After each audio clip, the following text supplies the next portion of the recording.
नमस्कार दोस्तों, आज मैं आप सभी को जिउतिया व्रत की कथा सुनाने जा रही हूँ। यह व्रत इस साल 2024 में 25 सितंबर को निर्जलीय व्रत रखा जाएगा। यह व्रत बहुत ही कठिन और संतान के लिए किया जाता है, इसलिए दोस्तों अपने बच्चे की सलामती के लिए इस व्रत कथा को आप अवश्य पूरा सुनिए। वैसे तो जिउतिया व्रत में 5 कथाएं सभी स्त्रियां सुनती है। मैं कोशिश करूंगी कि इस चैनल पर भी आप सभी को 5 कथाएं सुनाऊं दोस्तों, इसलिए आप इस चैनल को सब्सक्राइब जरूर कर लीजिएगा और वीडियो को लाइक करके अपने दोस्तों में ज़रूर शेयर करिएगा। तो चलिए जिउतवाहन की पहली कथा सुनते हैं। तो दोस्तों कथा शुरू करने से पहले एक बार प्रेम से बोलिए जिउतवाहन भगवान की जय। अब आइए कथा को शुरू करते हैं। दोस्तों इस कथा के अनुसार गंधर्वों के राजकुमार का नाम जिउतवाहन था। वे बड़े उदार और परोपकारी थे।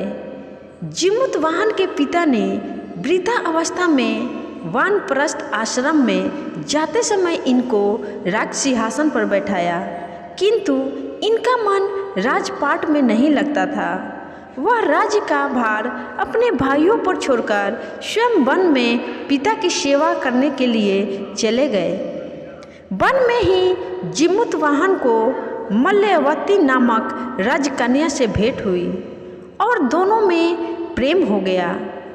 एक दिन जब वन में भ्रमण करते हुए जिउतवाहन जी काफ़ी आगे चले गए तो उन्हें एक वृद्धा विलाप करते हुए दिखाई दी। पूछने पर वृद्धा ने रोते हुए बताया, मैं नागवंश की स्त्री हूँ, मुझे एक ही पुत्र है। पक्षी राज गरुड़ के कोप से मुक्ति दिलाने के लिए नागों ने यह व्यवस्था की है। वे गरुड़ को प्रतिदिन भक्षण हेतु एक युवा नाग सौंपते हैं। आज मेरे पुत्र शंखचूड़ की बलि का दिन है। आज मेरे पुत्र के जीवन पर संकट है और थोड़ी देर बाद ही मैं पुत्रहीन हो जाऊंगी, इसलिए मैं रो रही हूँ। एक स्त्री के लिए इससे बड़ा दुख और क्या होगा कि उसके जीते जी उसका पुत्र ना रहे। जिउतवाहन को यह सुनकर बड़ा दुख हुआ। उन्होंने उस वृद्धा को दिलासा देते हुए कहा कि डरो मत, मैं तुम्हारे पुत्र के प्राणों की रक्षा करूंगा। आज उसके स्थान पर स्वयं मैं अपने आप को उसके लाल कपड़े में ढककर वैद्यशिला पर लेटूंगा, ताकि गरुड़ मुझे खा जाए पर तुम्हारा पुत्र बच जाए। इतना कहकर जिउतवाहन ने शंखचूड़ के हाथ से लाल कपड़ा ले लिया और वे उसे लपेटकर गरुड़ को बलि देने के लिए चुनी जगह पर वैद्यशिला पर जाकर लेट गए। नियत समय पर गरुड़ आए और लाल कपड़े में ढके जिउतवाहन को पंजे में दबोचकर पहाड़ के शिखर पर जाकर बैठ गए। अपने चंगुल में गिरफ्तार प्राणी की आंख में आंसू और मुंह से आह ना निकलता देखकर वो आश्चर्य में पड़ गए।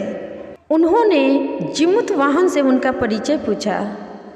जिउतवाहन ने सारा किस्सा कह सुनाया कि कैसे एक स्त्री के पुत्र की रक्षा के लिए वह अपने प्राण देने आए हैं। इतना कहकर जिउतवाहन ने गरुड़ से कहा, आप मुझे खाकर अपनी भूख शांत करें गरुड़ जी। तब गरुड़ जी उनकी बहादुरी और दूसरे की प्राण रक्षा के लिए स्वयं का बलिदान देने की हिम्मत से बहुत प्रभावित हुए। उन्हें स्वयं पर पछतावा होने लगा। वह सोचने लगे कि एक यह मनुष्य है जो दूसरे के पुत्र की रक्षा के लिए स्वयं की बलि दे रहा है, और एक मैं हूँ जो देवों के संरक्षण में हूँ, किंतु दूसरों की संतान की बलि ले रहा हूँ। उन्होंने जिउतवाहन को मुक्त कर दिया। गरुड़ ने कहा, हे उत्तम मनुष्य, मैं तुम्हारी भावना और त्याग से बहुत प्रसन्न हूँ। मैंने तुम्हारे शरीर पर जो घाव किए हैं उसे ठीक कर देता हूँ।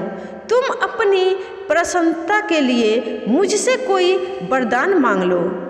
राजा जिउतवाहन ने कहा कि हे पक्षीराज, आप तो सर्वसमर्थ है। यदि आप मुझ पर प्रसन्न हैं और वरदान देना चाहते हैं तो आप सर्पों को अपना आहार बनाना छोड़ दें और आपने अब तक जितने भी प्राण लिए हैं उन्हें जीवन प्रदान करें।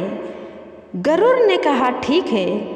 गरुड़ ने कहीं से अमृत का बूंद लाए और जितने भी प्राणी को वो मारे थे उनको जीवन दान दे दिया और नागों की बलि ना लेने का वरदान भी दिया। इस प्रकार जीवित वाहन के साहस से नाग जाति की रक्षा हुई। और गरुड़ ने कहा, तुम्हारी जैसी इच्छा वैसा ही होगा। हे राजा, जो स्त्री तुम्हारे इस बलिदान की कथा सुनेगी और विधि पूर्वक व्रत का पालन करेगी उसकी संतान मृत्यु के मुख से भी निकल आएगी। तब से ही पुत्र की रक्षा हेतु जीमूत वाहन की पूजा की प्रथा शुरू हो गई। यह कथा कैलाश पर्वत पर भगवान शंकर ने माता पार्वती को सुनाई थी।